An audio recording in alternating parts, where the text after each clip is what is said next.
And welcome to episode 8 of UFC Addicts. I'm your co-host Aaron here as always with Leyton, and we are here to break down UFC 139, the 25th anniversary show from Denver, Colorado. The main event is Korean Zombie versus the new main event is with Yair Rodriguez. Before we get into it, we're gonna break down UFC 230, Cormier versus Lewis a little bit. Just recap some of the notables here. Is my co-host, Mr. Leyton. What up, Leyton? What's up, guys? What's up? Really exciting event. 230. I've got a few post-fight notes. Shane Burgos, just amazing. Got dropped. Lovely recovery. To showcase his jiu-jitsu. Just beautiful. Ben Saunders, what can you really say? Disregarded Lyman Good's punching power. He's in a bad position now. I think that's 3 losses in a row, or 2 losses in a row, and just, bad position. Jordan Rinaldi, really impressive. Really good shout from you. Really good pick. Thank you. So dominant. Over the course of 15 minutes, really nice. Adesanya, I said he needed to make a point, and wow, he did. I was thinking before that fight, could this guy be the new middleweight champ by December next year? And without a doubt, Adesanya is legit. Jared Cannonier, I took a shot on him. Really impressive, to stuff the takedowns. Even when he got taken down to get back to his feet, so impressive. Weidman Jacare, that was crazy, back and forth. A little bit disappointed with Chris Weidman. Jacare came out like round two, really emptied the tank within the first minute. He gave Chris a chance. He gave him a few chances, but, Jacare is just such a veteran of the game. Really impressive. And what can you say about the main event? That's a championship performance. Unlucky Derek Lewis. It's about time he got that loss. Really good card, man. Enjoyed it. I agree with all of that. Pretty much the one thing I definitely would add is personally my fight of the night was the Lando Veneta Matt Frevola fight. Yeah. You may have mentioned that, and maybe I just didn't. Oh no, But, yeah, I did. I totally agree with you. that What a fight. that was just an incredible fight. Yeah, and I mean, no question. I think Lando was the more talented guy, but I think Frevola did enough to win the fight. But it's one of those cases where you don't like to see a draw, but if there is a draw, that may be one of the cases. But regardless, really good card. Lewis, Cormier kind of went the way people expected it to go. I have zero interest in Cormier versus Lesnar at all. So, I really hope that Lesnar pops or something happens that causes Cormier. If he's not fighting Stipe or Jones in his last fight, I don't know if I really want to watch it. Yeah, So I agree with you. I'd watch him fight Fedor, but I don't think that will happen either. So on to this card tonight. Anything else you guys say about the previous card? A little update maybe on their standings. Our standings, I believe you are 58 correct out of 88, and I am 54. So we disagreed on 3 fights from the last card. I believe you won that one again, 2-1. Agree. I took Cannonier. That was one of our disagreements. Really nice win there. But yeah, you got 2 of them right. I got 1, and we're 58 and 54 correct. So not too bad. All right. Well, we'll see. There's a ton of really interesting close matchups here on this card, and I think we could have some more disagreements, but we find out as you do here. So unless you have anything further to say about 230, I say we move on to UFC 139. Let's jump in. All right, and we start at the flyweight division with Mr. Joby Sanchez, is who I'll be breaking down, and he's stepping in for Jordan Espinoza. another Dana White Contender Series veteran, both these guys. Joby Sanchez hasn't fought since February when he lost to Roberto Sanchez. Overall, that was his third loss.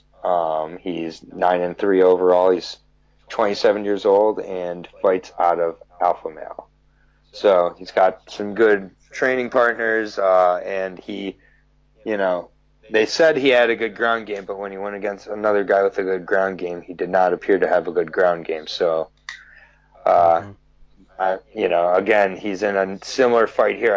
I'd put Daruish as, on a similar, similar level as Roberto Sanchez. So I'm not sure how much Joby Sanchez has improved here, but we'll see. And he's actually fighting Jackson Winklejohn, not Alpha Male. I have him confused with another flyweight who's fighting later on the card. So, but regardless, good camp there. So, but I think De La Rosa, not Delatorre, too. A lot of confusing names here. I've got De La Rosa to get the finish in the second round with the submission. Rear naked choke. Nice. Okay, so we have Mark De La Rosa. Comes into this fight 1-1 inside the UFC. His win came over Elias Garcia, which wasn't too long ago, back a few months. He lost to Tim Elliott on The Ultimate Fighter by submission. Both fights ended in submission, so he's lost by submission, also got a submission win. Dropping down from 135, which is, shocking to me a little bit, because he done very well in his last fight. So yeah, he'll be the bigger guy in this one. Both guys appear to have good ground games, so it could be down to who's scoring on the feet.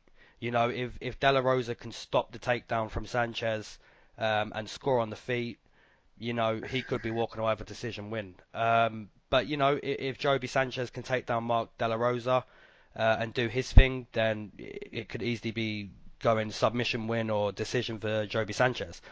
It's always a tough pick to start the card, and this one is another tough pick for me. But based on Mark De La Rosa dropping down from 135, I'm going to give him the edge in this one, on the ground and on the feet. So, yeah, we're going to be agreeing nice and early. I'm going to take Mark De La Rosa via decision. Okay, fair enough. I'm getting Joby Sanchez and Jose, I believe, Sanchez confused. Yes. But anyways, I'm still going to stick here with the pick. So we'll move on to another 125 fight here between Eric Shelton and Joseph Morales. You want to break down Eric Shelton? Yes. Okay, so Eric Showtime Shelton comes into this fight 1-3 inside the UFC. His win came over Janelle Laza. Not many people are going to know who he is, but I do remember that fight. All three losses come into Pentoa, Jared Brooks, and Alex Perez. So, credible losses, fair play. He lost on the Ultimate Fighter as well to Tim Elliott. So, two guys on this card, victims of Tim Elliott, which is fair play. What can you really say about Eric Shelton? He's a fairly well-rounded 125er, decent power. His wrestling against Janelle Loza was very decent. He's an unlucky fighter. He's quite an unlucky fighter. He's very well-rounded, and to say he's 1-3, it's unlucky. But yeah, this is a tough pick. Another tough pick for me. But I'm most likely going to stick with the trend on this one.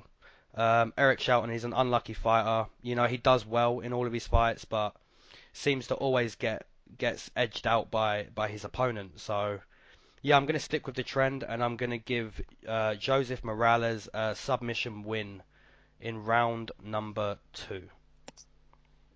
Okay, fair enough. And I'm breaking down Joseph Boppo Morales. He's the guy who fights Team Alpha Male.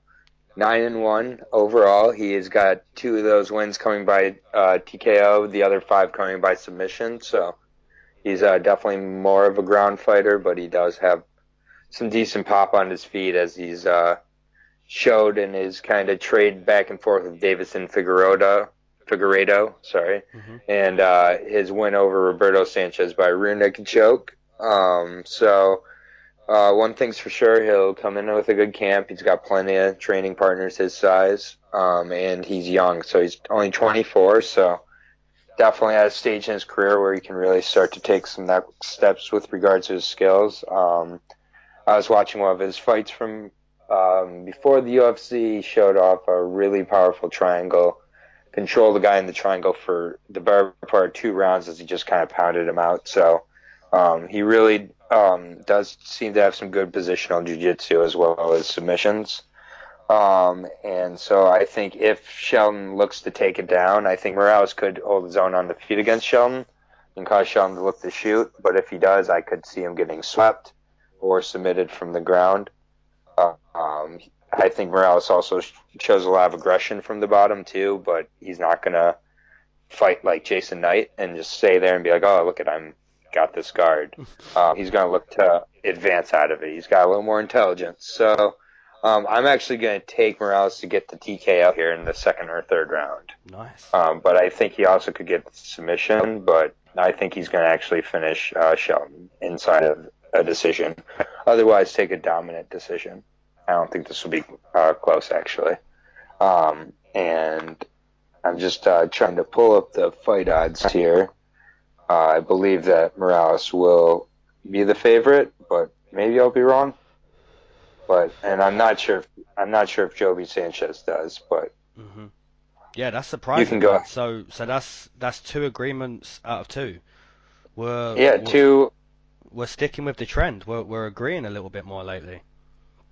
Well, yeah, it's, I mean, we have our ups and downs like everybody. By the way, Joby Sanchez is the underdog against Mark De La Rosa. De La Rosa's minus 225, so pretty solid favorite for Mark De La Rosa here. And then Morales Shelton is a straight pick'em. Oh wow! Morales opened as the favorite, but just about everywhere I see it's minus 115 both ways. Interesting. So it's a pick'em. I think personally, I think the first fight's closer than this one, but they're both pretty close fights. Mm-hmm. Tough picks. So Tough picks. we got 2 agreements early on, and by method we have agreement, or at least finishing inside the distance. Do you want to lead us into? Yes. Yeah. Yes. Go ahead and lead us into fight number 3 there. Okay, so we have Davy Ramos versus John Gunther. I'll be breaking down Davy Ramos. Okay, so Davy Ramos comes into this fight 2-1 inside the UFC. Not really any notable wins. He did beat Nick Hine about 2 or 3 months ago. His loss came to a ground specialist in Sergio Moraes. I say ground specialist because Davy Ramos is definitely a ground specialist himself. Very, very nice jiu-jitsu.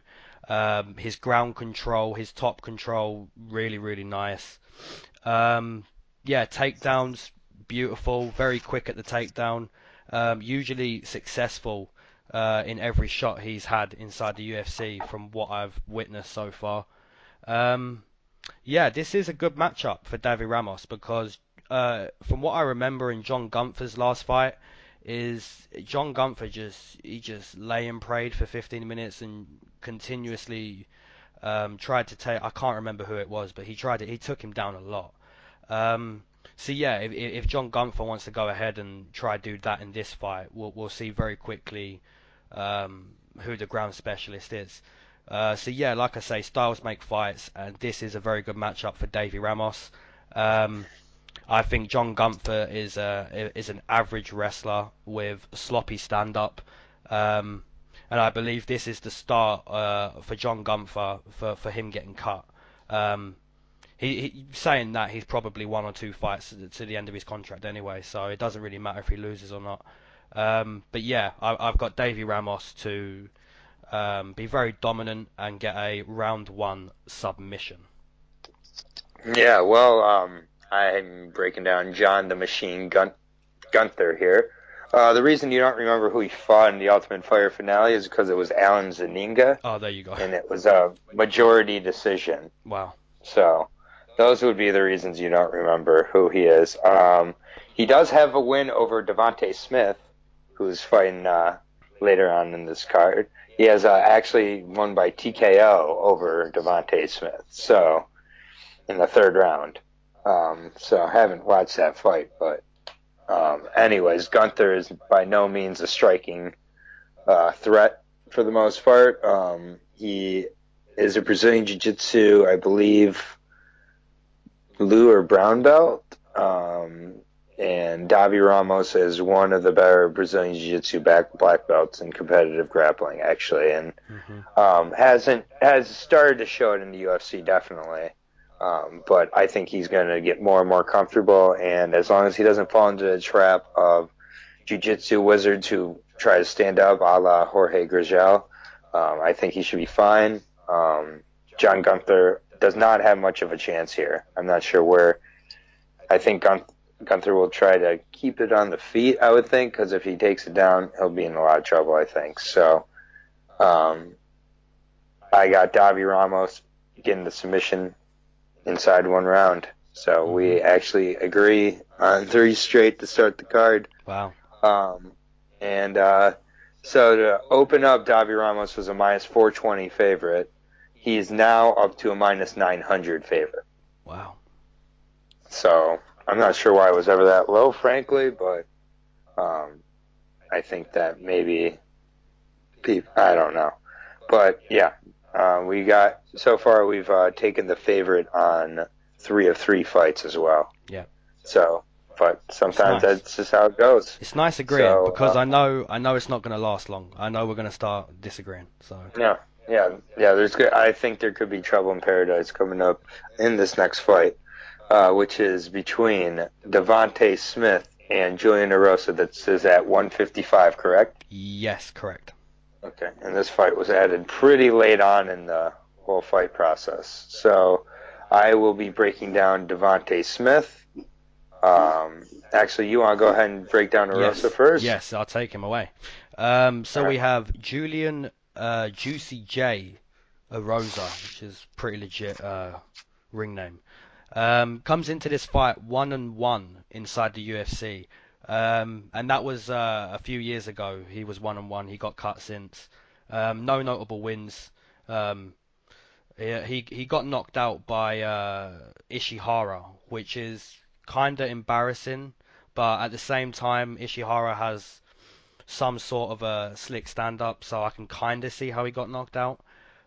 He got TKO'd by the GOAT, Artem Lobov. So, understandable again, but no, seriously, getting knocked out by Artem Lobov is embarrassing.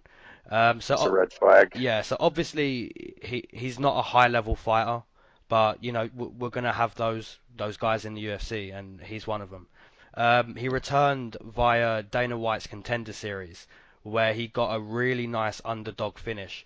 Once again, can't remember his opponent, but I remember the finish. I believe he was like a plus 250. So, that's what got him the contract that night. So we'll see where he can go from here. A tough pick, both guys up and coming. I say that, Julian Erosa's like 28 now and, just getting the contract from Contender Series. But yeah, Julian Erosa, he seems to be far more seasoned than Devonte Smith. I think he's got an extra 20 plus pro fights on his resume. So, I'll stick with the more seasoned guy here. I do believe Devonte Smith came from Contender Series as well recently. I'm not too sure. But yeah, I'm going to stick with Julian Erosa here. I don't really know who's going to win this one, but my decision is based off of experience inside the octagon. So yeah, I'll stick with Erosa via decision.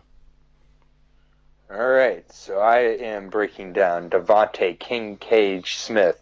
Both the battle of nicknames here, it's very close.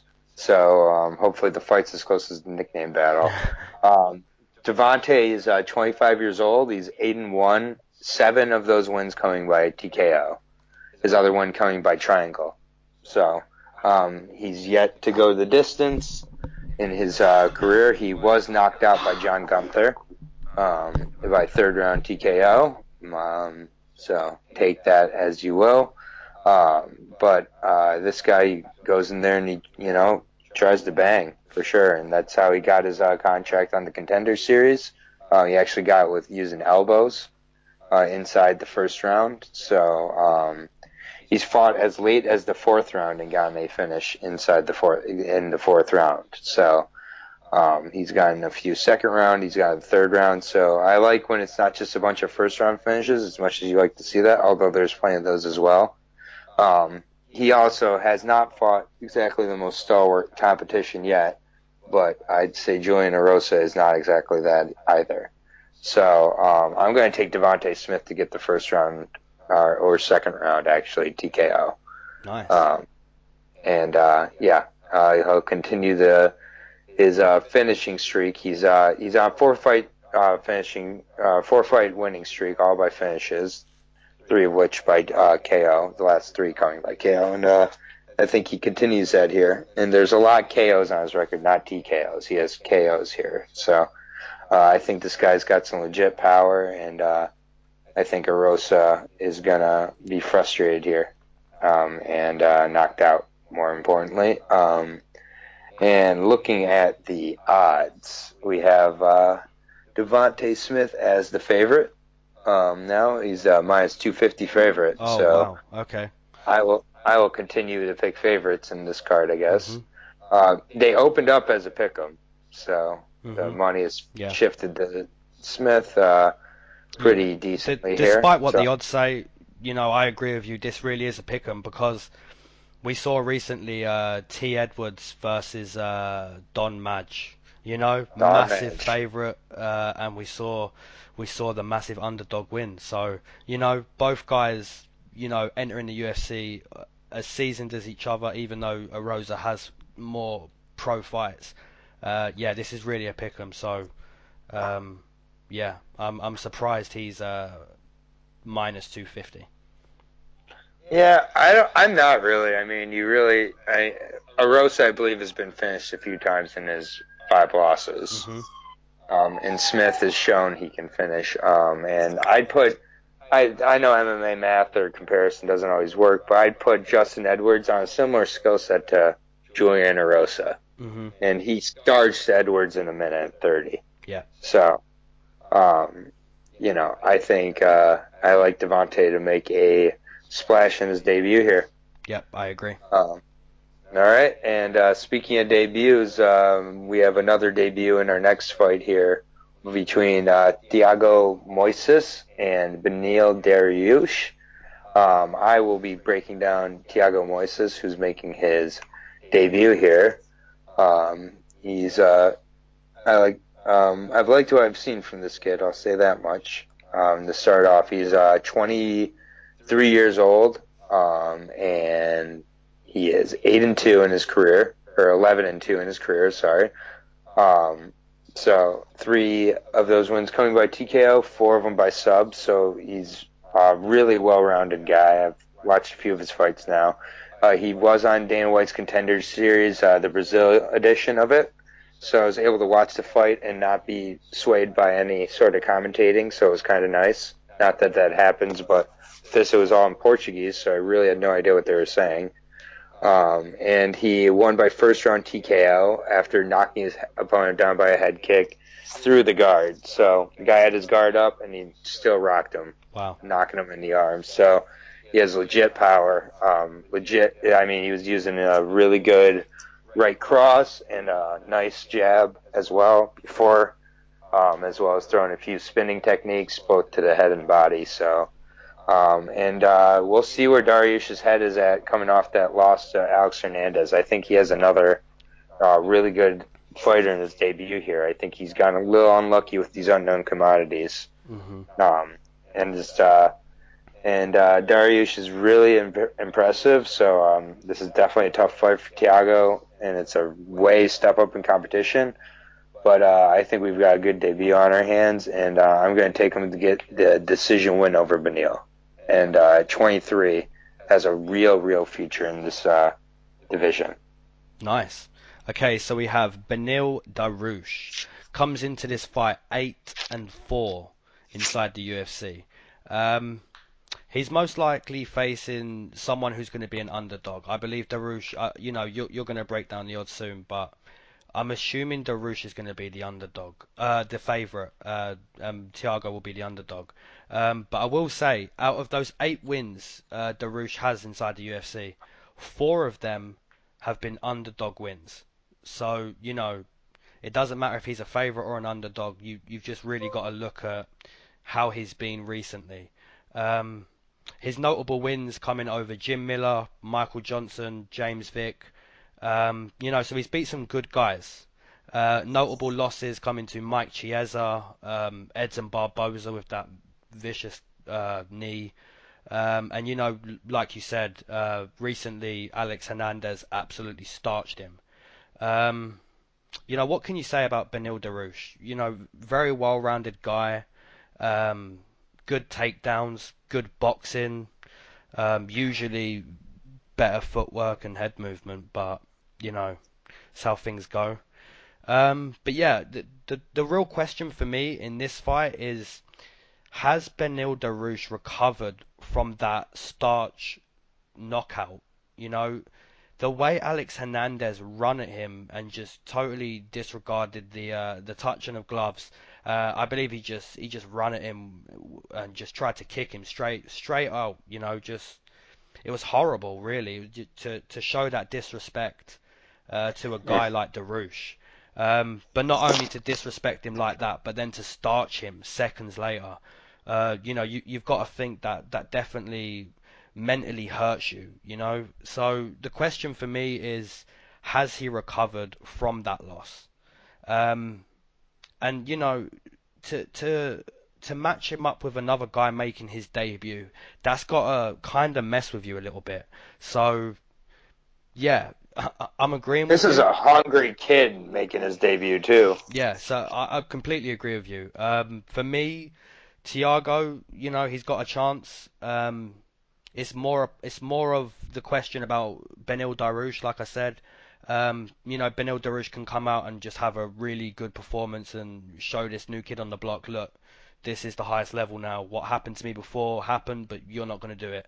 But yeah, I agree with you. I'm going to give the newcomer a shot. I'm going to take him by decision. Interesting. And just like the last fight we broke down between Smith and Erosa, both those guys getting the shot at the same time. We don't really know who the big dog is there. And same with this kid.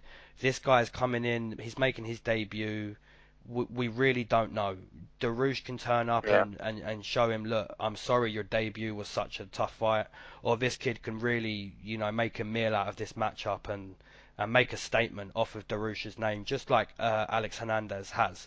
So yeah, we agree. We agree on the newcomer. I'm going to take him via decision.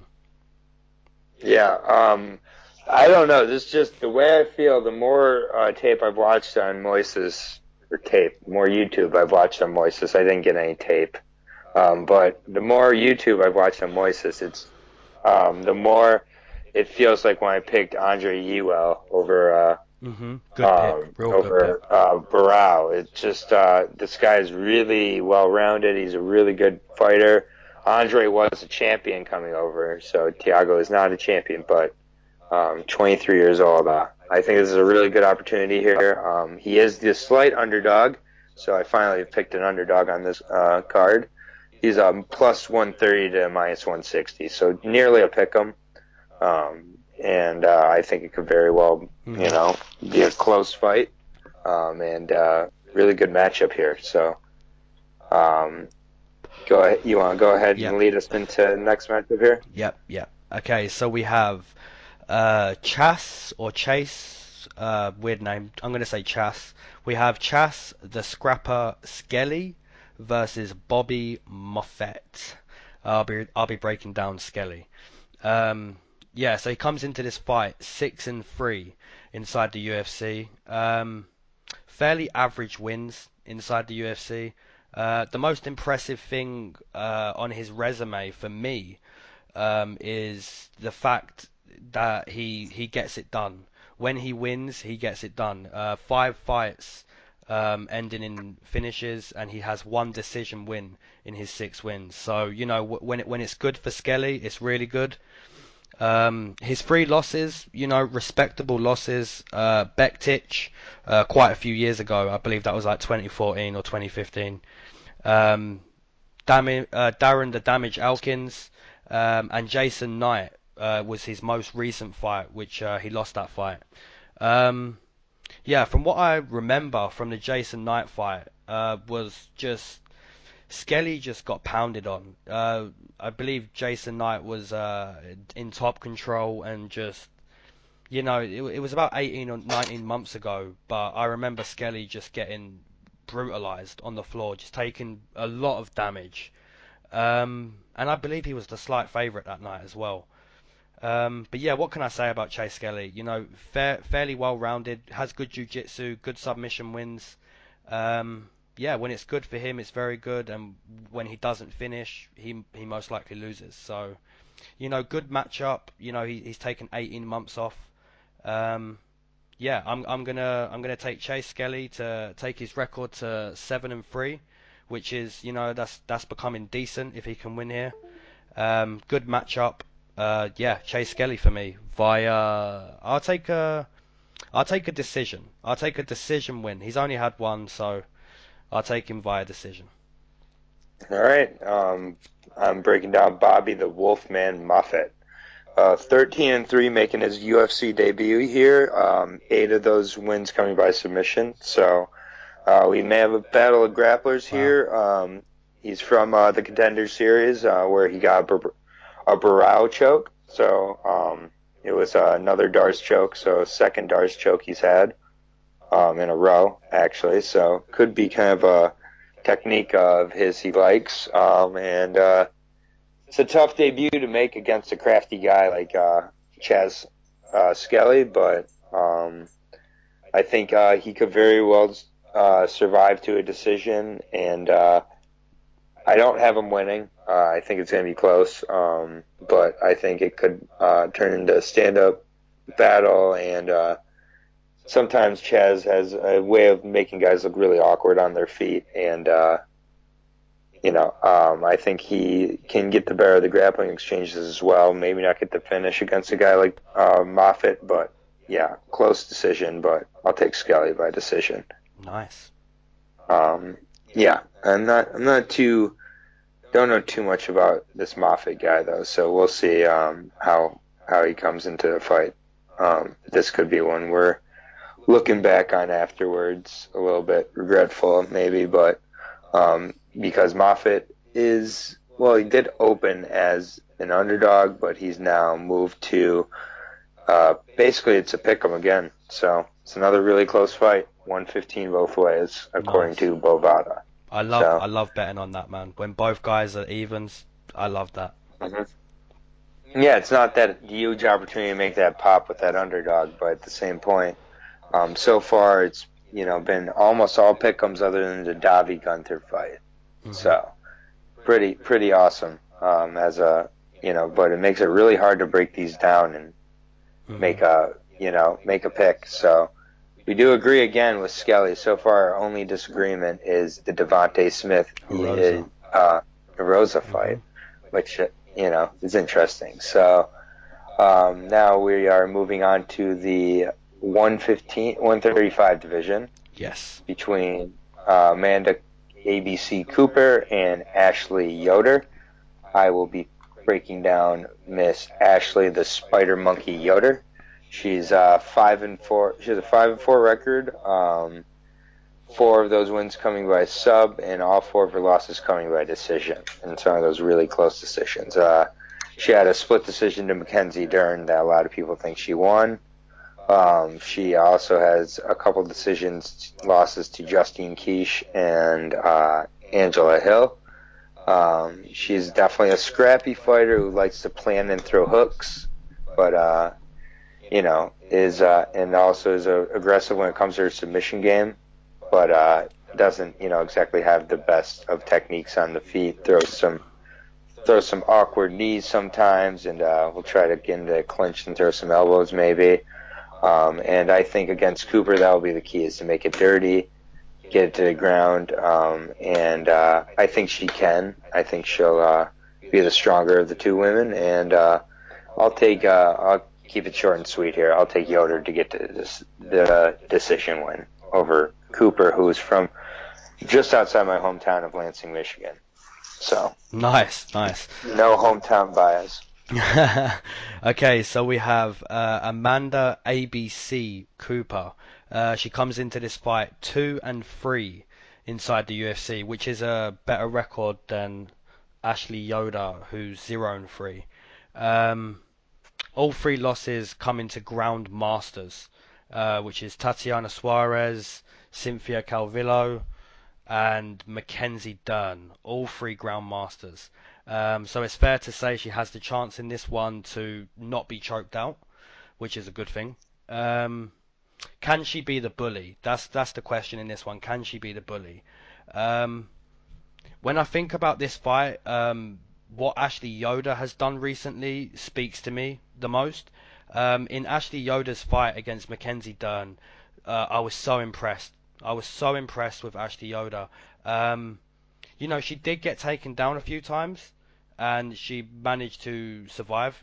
That's not the impressive thing for me. The most impressive thing for me is the fact that she actually made it very hard for Mackenzie Dern to take her down. Not only did she make it very hard, but she actually clipped Mackenzie Dern, which most people are now thinking, yeah, but Mackenzie Dern's a jiu-jitsu fighter. That's not impressive, clipping a jiu-jitsu fighter. That's not the impressive part. The impressive part is she managed to still be very confident within herself, knowing the takedown was coming.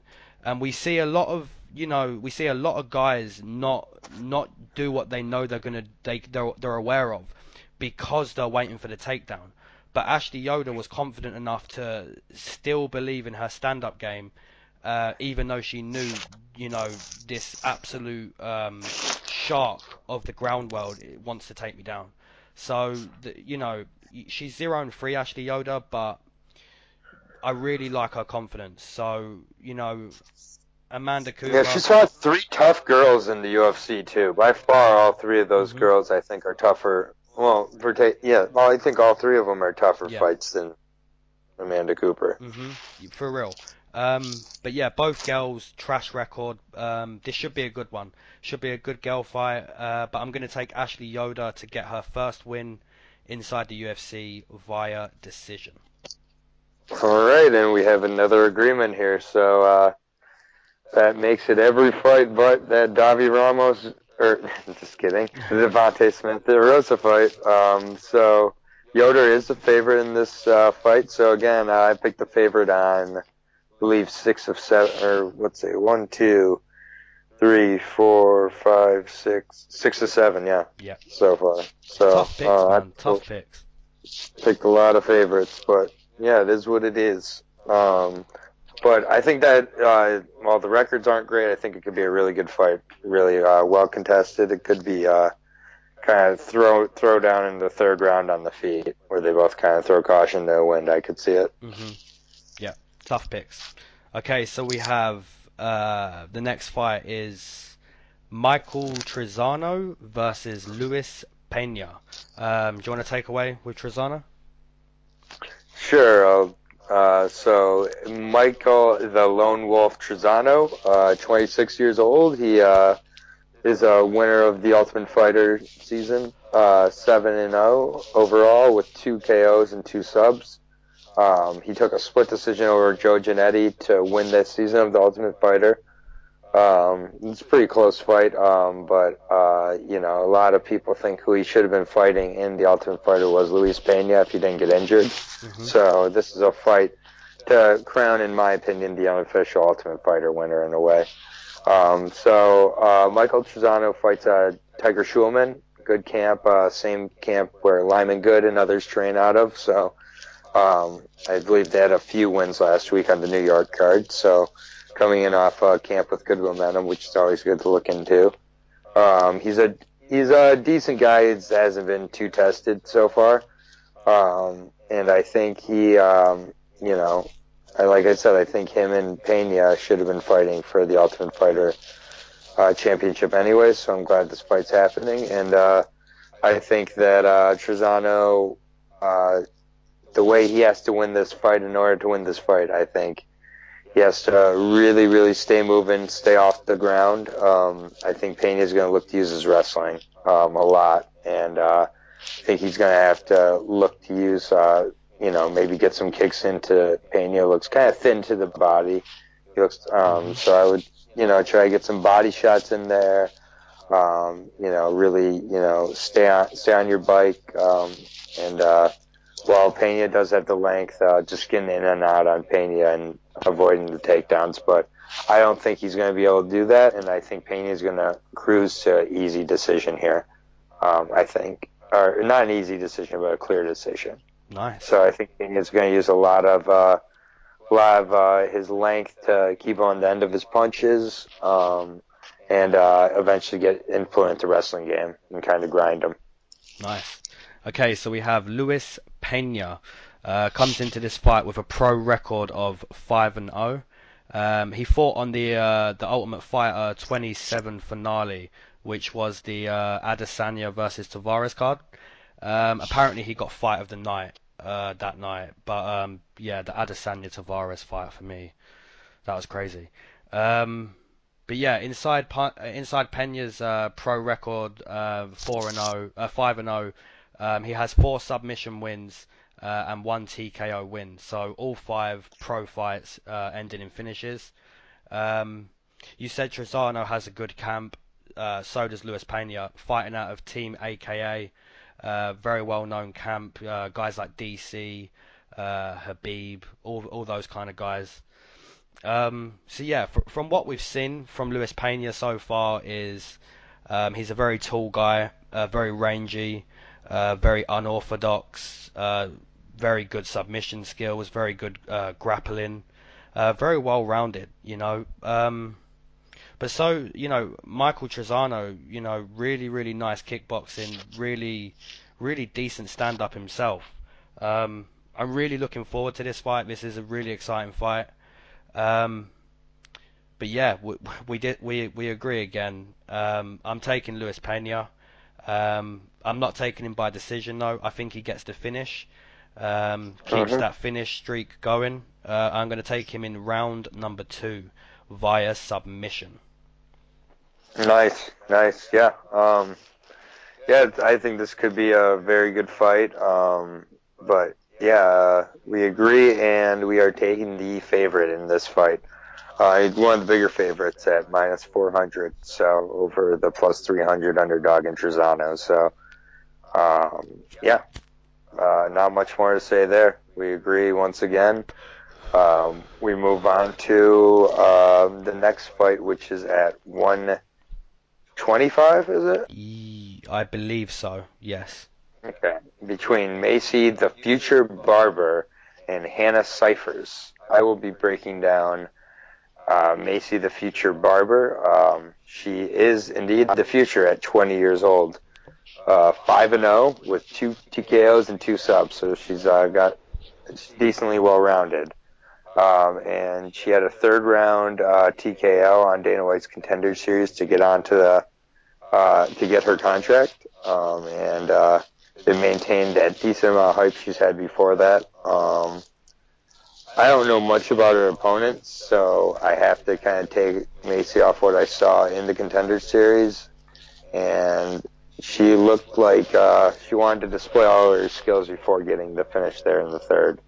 And I think she kind of succeeded in doing that. She showed some good stand-up, really good wrestling, went for a few good submissions on the ground, and she looks to be the real deal, and definitely a more deserved type than Paige Van Zandt.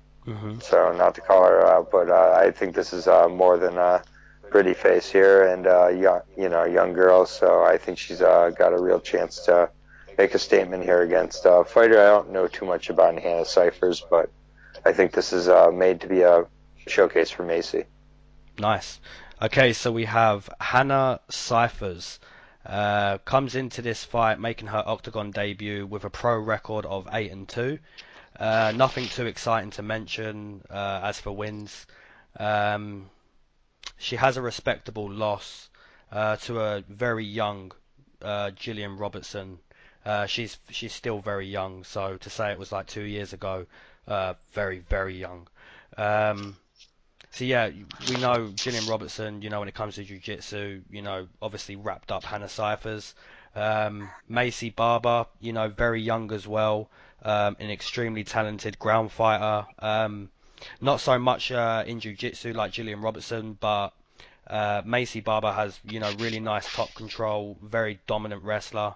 I'm just looking at a picture of her right now. She's a tank. Those arms, man, they're thick. But yeah, Hannah Cifers beaten on the ground by a very young, talented fighter. Maycee Barber, also a very young, talented fighter who, in my opinion, is going to beat her on the ground. So, classic grappler versus striker. I usually side with the grappler, and I will again. So we'll be agreeing again. Maycee Barber for me to get a very dominant win. I agree with you. This is a showcase fight for her. Good luck, Hannah Cifers. If you can prove me wrong, fair play. But I will take a round 2 finish on the floor. For Maycee Barber. Yeah, as of round 2 by TKO, ground and pound. Not as perfect then. So, perfect picks. So, and she's the minus 450 favorite here against the plus 320. So, never like the big favorites here in debuts just because you don't know how the players are going to react and just everything else. So, but regardless, I think there's a real future here for the future Maycee Barber. Mm-hmm. So, we agree once again. You want to take us away for the next matchup there? Yes. Okay, so we have Joseph Benavidez versus Ray, the Mexican Devil Borg. I'll be breaking down Borg. He comes into this fight 5-3 inside the UFC. His most impressive win, in my opinion, was against Juicia Formiga. In my opinion, that win got him the shot at Demetrius Johnson. If anyone can remember, where Demetrius Johnson just basically threw him into an armbar. Losses coming to Dustin Ortiz, Justin Scoggins, which in my opinion is quite an embarrassing loss. So about 13-14 months ago, Demetrius Johnson absolutely embarrassed him for 23 minutes basically and threw him into an armbar. So where is Ray Borg at mentally? Because he had the bus incident where he kind of milked it with the eye thing, where really milked it, really tried to sue Conor McGregor, and before that, beaten down for 23 minutes and thrown into an armbar. So mentally, I want to know where Ray Borg is before I start picking him again. Really interesting fight.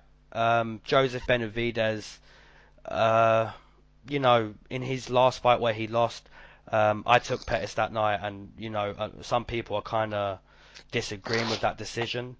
Really tough fight for both guys that night. But I'm gonna stick with the Joseph Benavidez for me. Like 9 or 10 decision wins. I'm gonna stick with Benavidez via decision. All right, and I'm breaking down Joseph Benavidez here. 25-5 record here. 6 wins coming by TKO, 9 of which coming by sub. He's 13-3 in the UFC. So I was really surprised to see his record was that strong when I looked it up, but very impressive record. He's fought everybody. He's, at 125 and 135. He's fought Elliott, Ortiz, Moraga, Bagotinov, and Cejudo, and those are all his wins, by the way. It was over those guys. He had a split over Cejudo. His losses have came twice to Demetrius Johnson and by split in July to Sergio Pettis. Sorry. Close fight, too. I think he looks to prove he still has it here in a matchup against Borg, who also I think kind of has to prove if he still has it. So I don't know what to think about really either of these fighters at this point in their careers, but I'm going to actually agree with you, and I'm going to take Benavidez to get the decision here. And I think it may not be the most exciting fight of the night. Wow. I think it could be kind of a lackluster fight here against two guys who not sure. I'm just not sure it's going to be a great fight. I don't know. It's just a feeling I have, but I'll take Benavidez to get the decision. And looking at the odds, Benavidez, it's actually a pick'em. Wow. So I really thought we'd disagree on this one. I'm really shocked we've agreed on this one. Yeah, I'm not a big believer in Ray Borg though, I'll be honest. So, and I just think that Benavidez is crafty enough that he can win a decision over a guy of commiserate skill in Borg, who may actually be a little more talented at this point in his career, but just not quite have the game plan that Benavidez will have. So, I'll take Benavidez to get the decision, but I don't think it's going to be fight of the night or anything crazy like that. So I hope I'm wrong. Yeah. But it's a pick'em. Nice. Another great fight to take a bet on. Yeah, I mean these are really good close matchups. I think this is of the 8 cards we've broken down so far the closest matchup wise, top to bottom. Yeah. So, okay. Go ahead and next lead us fight off. we have Raquel Rocky Pennington versus Jermaine the Iron Lady Durandame. Wow, what a name. Okay, so Raquel Pennington comes into this fight 6-3 inside the UFC. She took part in the Ultimate Fighter before joining the UFC. Notable wins in her career coming over Tonya Evinger, Modafferi, Ashley Evans Smith, Andrade, Beth Correa, Misha Tate. So when you read that, win resume, you understand why she got the shot against Amanda Nunes. So, fair play. She's beat some good girls. She's lost to Kat Zingano, Leslie Smith. She also lost to Andrade, so she's 1-1 with Andrade. So potentially a third fight if both ladies meet at 125 in the future. She's lost to Holly Holm via split decision. So, Raquel Pennington has really fought some good girls. Brutally lost to Amanda Nunes. I don't know why she took an 18-month layoff before that fight. But when she came back after that 18th-month layoff, I'm basing this off of her fight against Nunes. She looked slower. She just looked a shell of herself. And I've got to say that's down to 18, 19 months away from the sport. She's fighting a very well decorated kickboxer here in Durandame. So this is a really tough matchup coming off of that brutal loss to Amanda Nunes. I say brutal loss because for anyone that remembers that fight, Raquel Pennington's nose was literally pouring pints of blood. It was horrible to watch. She said she was done. Yeah. She said she was done in her corner. Recently, we saw Anthony Pettis basically say that to his corner, and his corner stepped in straight away, stopped the fight. However, in this case for Pennington, she said she was done to her corner, and her corner disgusting. The corner just let her go back out, take more punishment. Really. She's still with the same camp. I would like to say no, but I don't know. Okay. But yeah, really bad punishment. Durandame, she's no joke. She's a kickboxing, master. I'm gonna side with Jermaine on this one via decision. I just see her outpointing Pennington. Okay, fair enough. So Jermaine, the Iron Lady, Durandame, she's fighting out of AKA. She's 7-3 overall. She entered the UFC at 3-2. She's 4-1 in the UFC. 3-fight winning streak against Larissa Pacheco, Anna Elmrose, and Holly Holm. So not sure who those other two were, but she did TKO both those ladies. So obviously the Holly Holm fight is her last fight back in February 2017, and it definitely was very controversial with the late shots that she landed on Holm that no doubt affected the fight and were not reprimanded. I think, honestly, if they're properly penalized, she would have lost the fight very clearly. And I think even without the penalization, I think she did not win that fight. She then went on to decide not to fight Cyborg for a while, and now she's back at 135. So,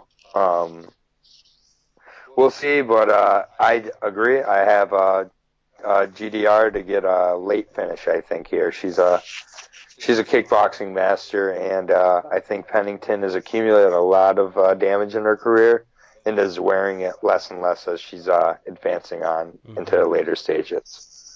So we're going to agree once again. This is by far the most we've agreed on, which is very interesting on a very close fight card. Yeah.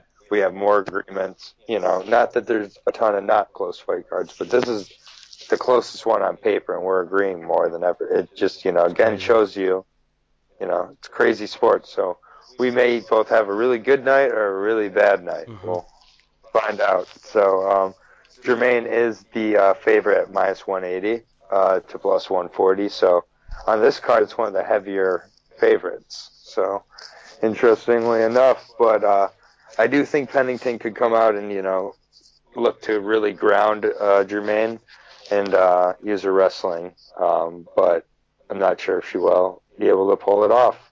I think she will be a much smaller and weaker fighter. Yeah. So we'll see.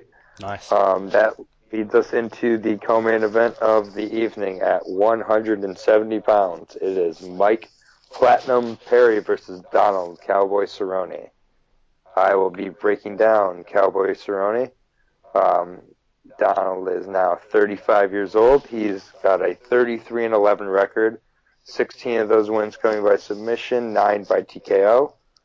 His record in the UFC is still a strong 20-8. He has lost 4 of 5, however, with his 1 TKO win coming by against Yancy Medeiros back in February.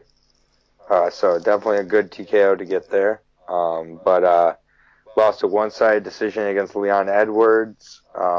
He's been really fighting a lot of the young up-and-comers and finding out that they continue to ascend. He got his doors blown off against Darren Till. He's had some struggles lately, and this is a dangerous matchup here against a dangerous guy in Mike Perry. And I do think it is a decent matchup for him, however. I think in the past, Perry's shown he has trouble against guys with good game plans like Alan Joban and other guys who really implement a good game plan, really mix it up both the stand-up and the wrestling. And I think that Perry has gotten better and more methodical as he's been at Jackson Winklejohn. And I think that's the real key in this fight is can he temper the anger, can he temper the emotions, and can he make the effective gameplay decisions? And I think it's a combination of that and Cowboy's just been too many wars at this point. And I think Perry's going to hurt him at some point inside the first 2 rounds, and I don't think Cowboy will recover. And I think Perry's going to hurt him and finish him. Nice. By TKO. Nice. Okay, so we have Mike Platinum Perry comes into this fight 5-3 inside the UFC. So, does a lot of talking for a very mediocre record. But you gotta love Mike Perry, man. You've gotta love him. The guy is there to literally kill or be killed. Real modern day savage. Real brawler. Stand and bang. You're gonna bloody me and hurt me, or I'm gonna bloody you and hurt you. That's what he wants it to be. But yeah, I agree with you. You look at his losses. Ponzinibbio, he's really there to do the same thing. Not as savage as Mike Perry, but Mike Perry ate a lot of shots against Ponzinibbio, but survived. But yeah, technically got beat that night. Alan Jaban put a really good shift in against Mike Perry. And against Max Griffin, Max Griffin, he dropped him like 2 or 3 times. Avoided Mike Perry's shots, and embarrassed Mike Perry, if you like. So yeah, if you can survive that brawl, if you can survive, I don't want to stand in front of your face and let you hurt me, then you could beat Mike Perry. But having said that, Donald Cerrone, he's not the same guy as he used to be. We saw how well Darren Till done against Donald Cerrone. Really got in his face, forced him to fight. Starched him. Leon Edwards done very well over the course of 25 minutes. I was really shocked to hear a 48-47 on the scorecards for that one, but yeah, I had it like four rounds to one.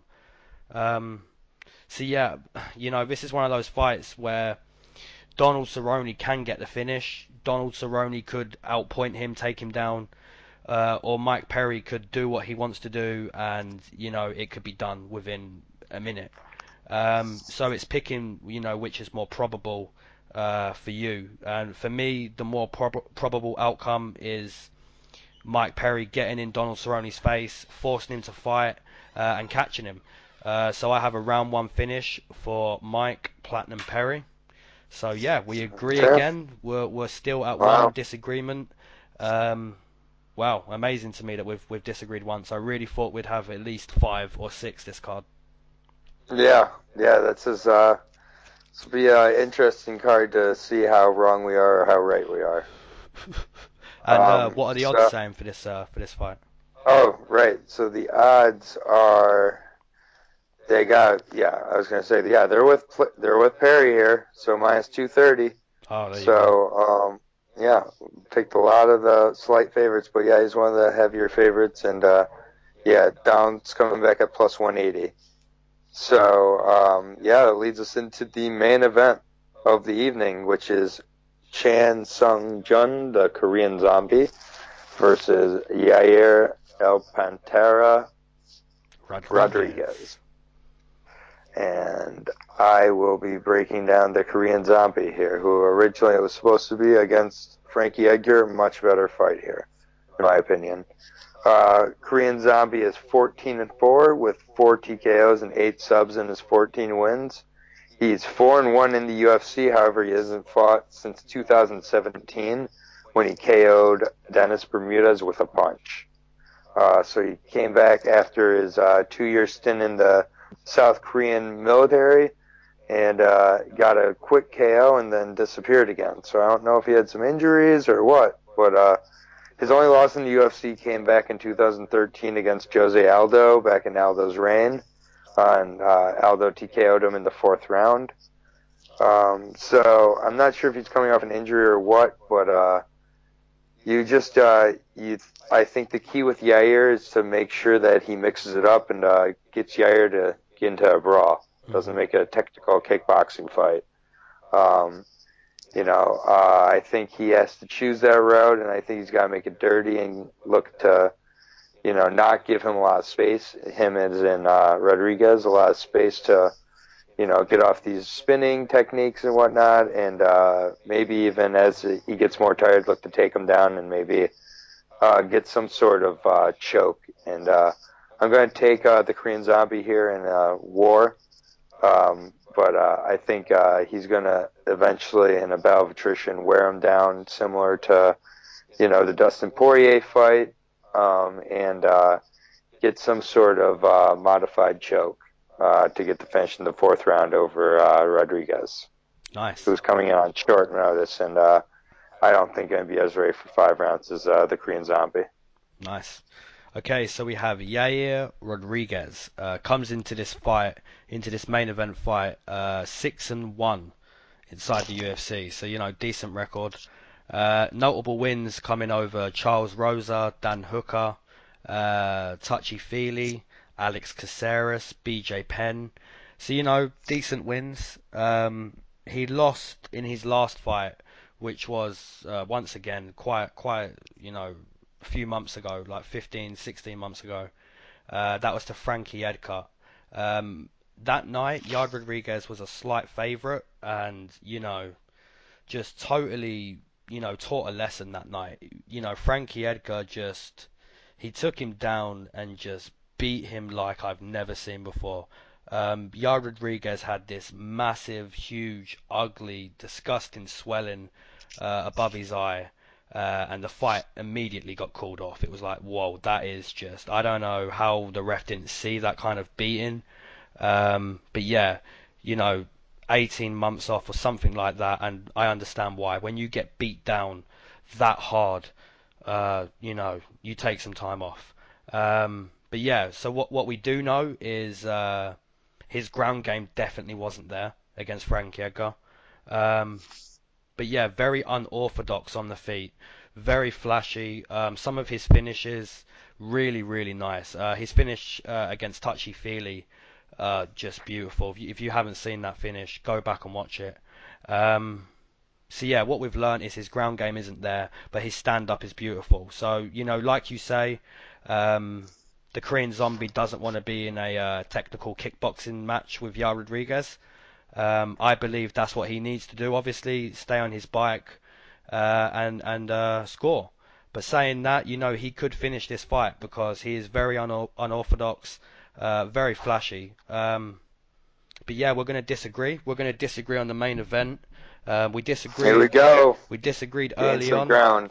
But yeah, this will be our second disagreement of the whole card, and it will be interesting to know the odds on this one because I don't know him. But yeah, I'm going to take Yair Rodriguez, and I'm going to take him via decision. I'm actually going to take this main event to go to full 5 rounds, and a nice decision.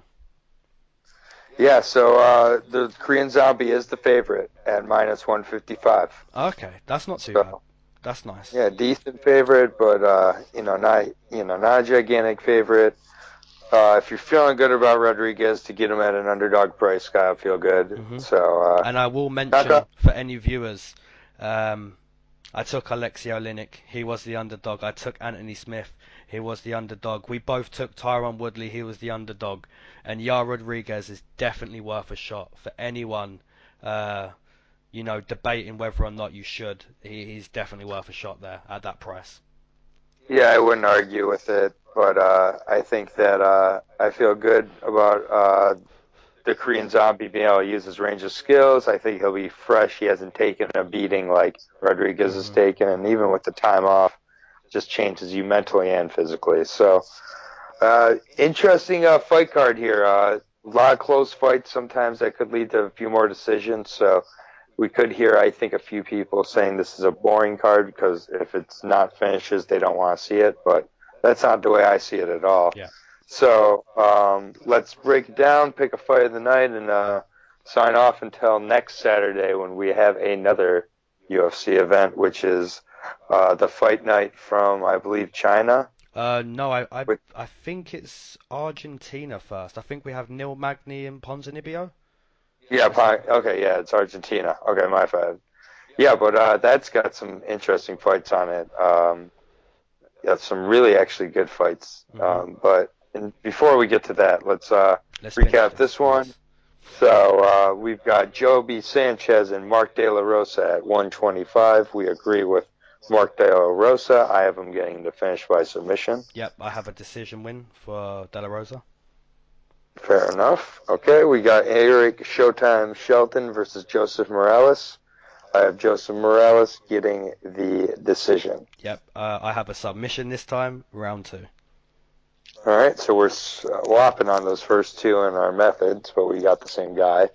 Davi Ramos versus John Gunther. We both have Davi Ramos. I have him by first round showcase submission. Yep, we completely agree on this one. I have a round 1 submission for Ramos. Easy enough. Devonte Smith versus Julian Erosa. This is our first disagreement. I have Devonte Smith by first round KO. Yep, I have Julian Erosa via decision. Okay, next up we have Thiago Moises versus Beneil Daruish. I have Thiago Moises to get a late finish or decision win. Yep, we agree on the newcomer. I've got him via decision. All right, next up we got Skelly versus Bobby Moffet. I have Skelly to get a scrappy decision here. Yep, completely agree. Skelly via decision. Okay, next up at 135 we have Ashley Yoder versus Amanda Cooper. I have Ashley Yoder to get a decision. Yep, or possibly a submission. Yep, we completely agree. I've got Ashley Yoder to get her first UFC win via decision. Okay. Next up, we have Michael Lone Wolf Trizano versus Luis. I don't know if we've said his nickname yet, but the Violent Bob Ross. Wow. Pena. I wanted to make sure to get that in there one time. I have Luis Pena by decision. Yep, I'll take Luis Pena to keep the finish streak going. Round 1 submission for me. All right. And then we have at 125, correct? Maycee Yes. Barber versus Hannah Cifers. And I have Maycee the Future Barber to get the second round TKO by ground and pound. Yep, we completely agree. Round 2, ground and pound. All right. Next up at 125, Ray Tez Mexican Devil Borg versus Joseph Benavidez. I have Joseph with the decision. Yep, completely agree. Decision king. Get the decision win. Yeah, this is more a pick against Borg than a pick for Benavidez for me, at least. Yeah. I'll be honest. I've been, I just don't quite. I'm not quite a Borg believer. Jermaine Durandamy versus Raquel Pennington. I have Jermaine by third round TKO. Yep, I've got Durandamy via decision. Kickboxing master. Decision win for me. Yeah. And then Mike Platinum Perry versus Donald Cowboy Cerrone. I have Mike Perry with a second round vicious KO. Yep, I've got a round 1. I just see Mike Perry basically doing the same thing Darren Till done, and it working. Yep, I agree. A little less technical, but yeah, I agree. And then in the main event, it is Yair El Pantera Rodriguez versus the Korean Zombie.